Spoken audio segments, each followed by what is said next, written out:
దేవుని యందు ప్రియమైన సహోదరి సహోదరులారా, దేవుని ప్రియబిడ్డలారా, అమ్మ మరియ తల్లి, వేలాంగిని మాత భక్తులారా, మీ అందరికీ ప్రభు అయిన యేసు పవిత్ర నామములో, మహామధురమైన నామము ధరించిన అమ్మ మరియ తల్లి నామములో మీ అందరికీ శుభాకాంక్షలు, దీవెనలు అందిస్తూ, మీ ప్రార్థనలన్నీ ఫలించాలని, మీ కష్టాలు తీరాలని మీ అందరి కొరకు మేమందరము ఈ దివ్య పూజాబలిలో ప్రత్యేకంగా ప్రార్థిస్తూ ఉన్నాం. దేవుని యందు ప్రియులారా, ఒక్కొక్కసారి మన ప్రార్థనలు ఫలించకపోవడానికి కారణం అపవిత్రమైన స్థలాలలో నుండి ప్రార్థించడం అంట. మోషేతో ప్రభువైన దేవుడు అంటున్నాడు, మోషే మోషే ఏమన్నారు? నీవు నిలుచున్న స్థలము పవిత్రమైనది సుమా. ఈ రోజున అదే ప్రభువైన దేవుడు నీతో నాతో మన పేరు పెట్టి పిలుస్తూ చెప్తున్నారు, నా ప్రియమైన బిడ్డ, నా ప్రియమైన సహోదరుడా సహోదరి, నీవు నిలుచున్న స్థలం ఎంతో పవిత్రమైనది. కనుక ఈ పవిత్రమైన స్థలము నుండి నీవు నేను ప్రార్థిస్తే మన ప్రార్థనలు మరింత శక్తివంతమవుతూ ఉన్నాయి. కనుక మీరు ఇక్కడ గడుపుతున్న ఆ ఒక్కరోజు, 2 రోజులు, 3 రోజులు, వారం రోజులు ఏదైనా కానీ నీవు పవిత్రమైన స్థలములో ఉన్నావు కనుక ఒక క్షణము కూడా వృధా చేయకుండా, అనవసరమైన విషయాలతో నీవు సతమతం అవ్వకుండా, పవిత్రమైన స్థలము నుండి నీ హృదయ కోరికలను ప్రభునికి సమర్పించుకొని నీ ప్రార్థనను మరింత శక్తివంతము చేసుకొని అనేకమైన దీవెనలు పొందుకొని మీరు వెళ్ళాలని ఆశిస్తూ ఉన్నాను దేవుని యందు ప్రియులారా. ఇది చిన్న ఇంట్రడక్షన్. ఓకే, నౌ ఈనాటి వాక్యములోనికి మనం ప్రవేశిద్దాం. ఈనాటి మొదటి పఠనం మీరు చక్కగా ఆలకించారో లేదో మరి నాకైతే తెలియదు. ఈనాటి మొదటి పఠనములో దేవుని యందు ప్రియులారా ఒక గొప్పదైనటువంటి సంఘటనను మనము ధ్యానిస్తూ ఉన్నాం. దేవునికి ప్రియమైనటువంటి ఇజ్రాయేలు ప్రజలు, ఎంతో భయభక్తులు కలిగిన హిజ్కియా రాజు, వీళ్ళు ఒక ప్రమాదంలో పడ్డారు.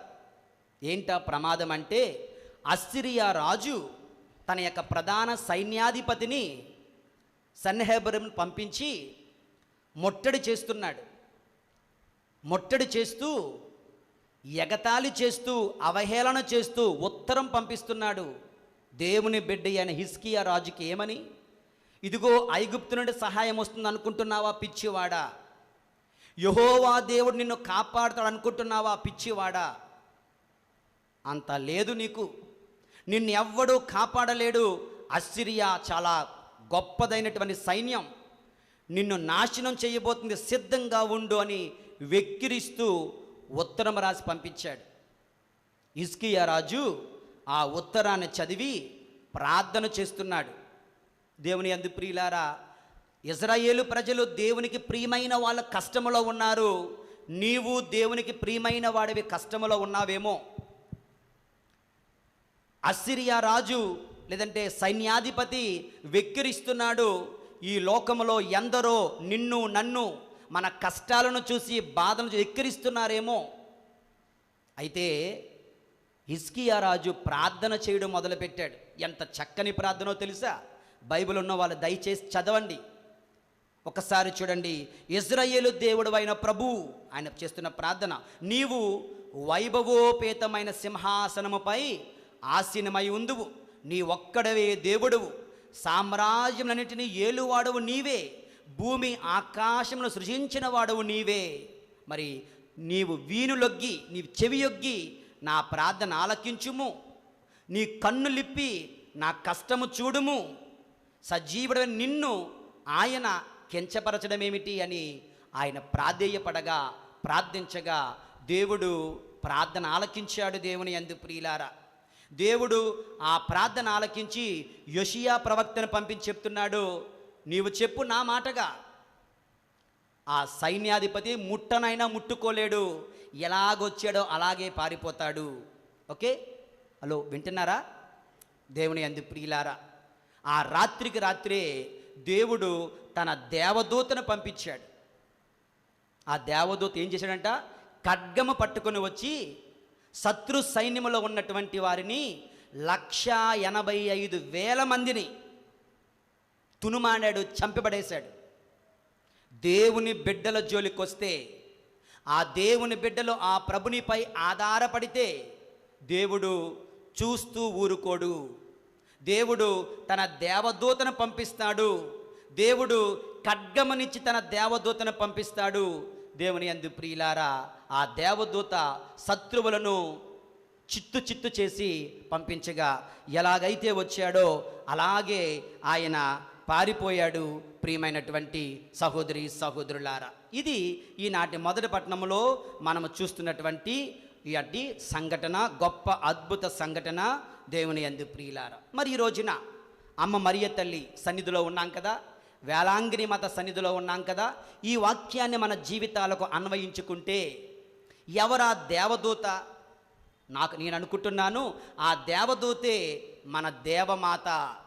ఓకే, ఆ దేవదూతే మన దేవమాత, మన వేలాంగిని మాత, మన మరియ తల్లి.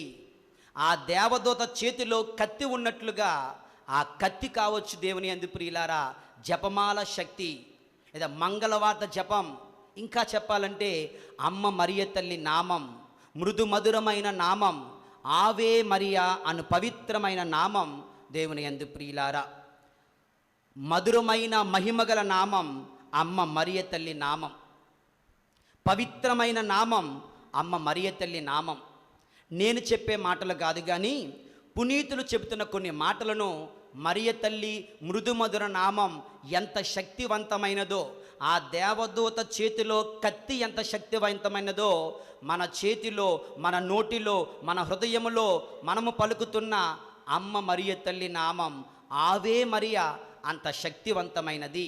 ఒక పునీతుడు అంటాడు, it is a name that moves heaven and earth.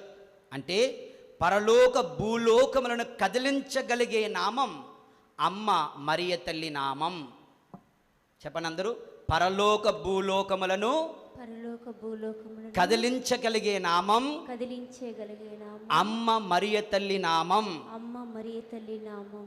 దేవుని యందు మనందరికీ కూడా పునీత పాదువాపు అంతోని వారు చాలా ఇష్టం కదా. ఆయన మరియ నామం గురించి ఏమన్నారో తెలుసా? ఆయన అంటున్నాడు, ఓ పవిత్ర మరియ నామమా, నీ భక్తుల హృదయమునకు సంతోషము నీ నామం, నీ భక్తుల నోటికి తీయనైనది నీ నామం, నీ భక్తుల చెవులకు మధుర సంగీతం నీ నామం. యేసు అన్న నామము తరువాత అత్యంత పవిత్రమైన, శక్తివంతమైన, మధురమైన, మహిమగల నామం మరియ నామమే. యేసు నామము తర్వాత ఏదైనా శక్తివంతమైనది ఉన్నది అంటే అది మరియ తల్లి నామమే. దేవుని యందు ప్రియుల, ఎందుకండి మరియ తల్లి నామం అంత శక్తివంతమైనది అంటే దేవుడే పెట్టిన పేరంట. పరలోక తండ్రి మన బిడ్డలకు తల్లి తండ్రి పేరు పెడతారు కదా. మరియ తల్లి ఆ యెహోవా దేవునికి ఎవరు? కన్న బిడ్డ, ఏకైక బిడ్డ లాంటిది. కనుక తన బిడ్డకు ఆ తండ్రి పెట్టుకున్న నామం. ఇక్కడ ఎవ్వరికీ లేని భాగ్యం యేసయ్యకుంది. ఏంటంటే తన తల్లిని ఎన్నుకునే భాగ్యం మనకెవరికీ లేదు, కానీ యేసయ్యకు ఆ భాగ్యం ఉంది. తన తల్లి ఎవరో ఆయనకు ముందే తెలుసు. తన తల్లిని ఎంచుకొని తన తల్లికి ఏమి పేరు పెట్టాలో సెలెక్ట్ చేసుకున్నాడు. యేసు ప్రభు పెట్టిన నామం మరియ నామం. పరిశుద్ధాత్మ దేవుడు ఎన్నుకున్న నామం మరియ నామం. పితాపుత్రులకు ఇష్టమైన నామం మరియ నామం. దేవుని యందు ప్రియమైనటువంటి సహోదరి సహోదరులారా, ఒక చిన్న అద్భుతాన్ని మీతో పంచుకుంటాను. ఫాదర్ ఎల్ హుల్ సిఎస్ఎస్ఆర్ అనే ఫాదర్ గారు ఇస్తున్నటువంటి సాక్ష్యం జాగ్రత్తగా ఆలకించండి. ఒకానొక ఊరిలో ఒక తల్లి ఉండేది. లేక లేక ఒక బిడ్డ పుట్టారట. దురదృష్టం ఏమిటంటే ఈ బిడ్డ పుట్టుకతోనే అవలక్షణంతో పుట్టాడట. ఏంటి అవలక్షణం అంటే శరీరం ఎదుగుతుంది కానీ బ్రెయిన్ ఎదగడం లేదు. అది మాత్రమే కాదు, నోటి మాట లేదు, మాట్లాడలేడు, మోగవాడు. ఎంతో కష్టపడి ఎంత ఫిజియోథెరపీలు ఎన్ని చేయించినా మాట అయితే నోటంటే రావడం లేదు. చిట్ట చివరికి ఈ తల్లి మహాభక్తురాలు కనుక కష్టపడి ఒక్క పేరుని నేర్పించగలిగింది. అదే ఆవే మరియా. ఏం పేరు? ఆవే మరియా. కనుక అరే బాబు నీ పేరు ఏం పేరు రా అంటే వాడికి ఏ పేరు రాదు, ఆవే మరియా అంటాడు. మీ అమ్మ ఎక్కడుందరా అంటే వాడికి సమాధానం చెప్పడం రాదు, ఆవే మరియా అంటాడు.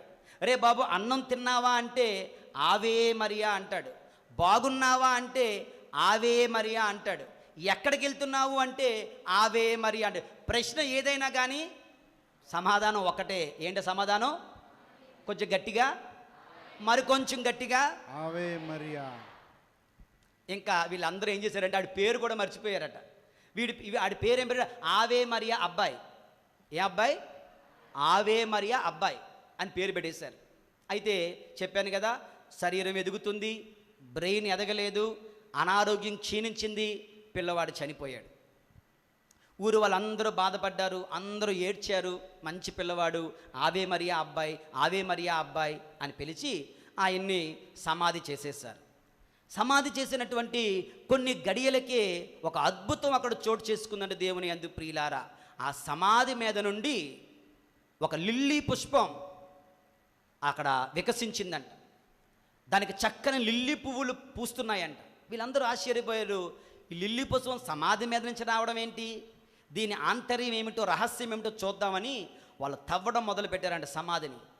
ఎక్కడి నుంచి వచ్చిందంటే ఆ నోటిలో నుంచి, ఆ నాలికలో నుంచి ఆ లిల్లీ మొక్క వచ్చి చక్కనైన పువ్వులు ఇచ్చిందంట దేవుని యందు ప్రియుల. ఇది ఒక ఫాదర్ గారు ఇస్తున్నటువంటి, సిఎస్ఎస్ఆర్ ఫాదర్ ఎల్ హుల్ అనే ఒక ఫాదర్ గారు ఇస్తున్నటువంటి సాక్ష్యము దేవుని యందు ప్రియులారా. దేవుడే ఇస్తున్నటువంటి సాక్ష్యం ఏమిటంటే ఆ నామం అంత శక్తివంతమైనదయ్యా. ఆ నామాన్ని జపిస్తే ఎటువంటి అద్భుతాలైనా, ఎటువంటి మేలులైనా, ఎటువంటి ఆశీర్వాదాలైనా, ఎటువంటి స్వస్థతలైనా మీరు తప్పక పొందుకుంటారు అంటూ ప్రభు చెప్పకనే ఈ అద్భుతము ద్వారా, సాక్ష్యము ద్వారా ఇస్తున్నారంట దేవుని యందు ప్రియులారా. కనుక ఈ రోజున ఈ దివ్య పూజా బలిలో పాలు పంచుకుంటుండగా ముందుగా మీరందరూ పరిశుద్ధ స్థలములో ఉన్నారు, భక్తితో ప్రార్థించండి, ఒక క్షణము కూడా వృధా చేయకండి అని చెప్పాను. రెండవది, మొదటి పట్టణములో దేవుడు పంపిన దేవదూత చేతిలో ఖడ్గం ఎలాగైతే 185,000 చంపివేశారో, మనము దేవుని బిడ్డలుగా ఉంటే, మనము దేవునికి ప్రియమైన వాళ్ళమైతే, మనము ప్రార్థన చేసే వాళ్ళమైతే, ఆ యేసు నామములో, అమ్మ మరియ తల్లి నామములో ఆ యెహోవా తండ్రిని ప్రార్థించినట్లయితే దేవుని యందు ప్రియ దేవుడు తన దూతను, దేవమాతను పంపిస్తున్నాడు.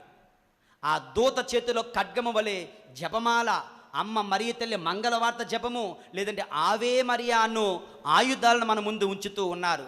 ఆవే మరియా అను పవిత్ర నామముతో జపమాల ప్రార్థనా శక్తిచే మనము కూడా మన శత్రువులను జయిద్దాం, రోగాలను జయిద్దాం, ఆర్థిక సంక్షోభాలను జయిద్దాం, మానసిక ఒత్తిడులను జయిద్దాం. ఆ పరిశుద్ధుడైన దేవుడు మనందరినీ దీవింతురుగాక. అమ్మ మరియ తల్లి మనందరి కొరకు సదా ప్రార్థింతురుగాక. పితా పుత్ర పరిశుద్ధాత్మ నామమున ఆమేన్.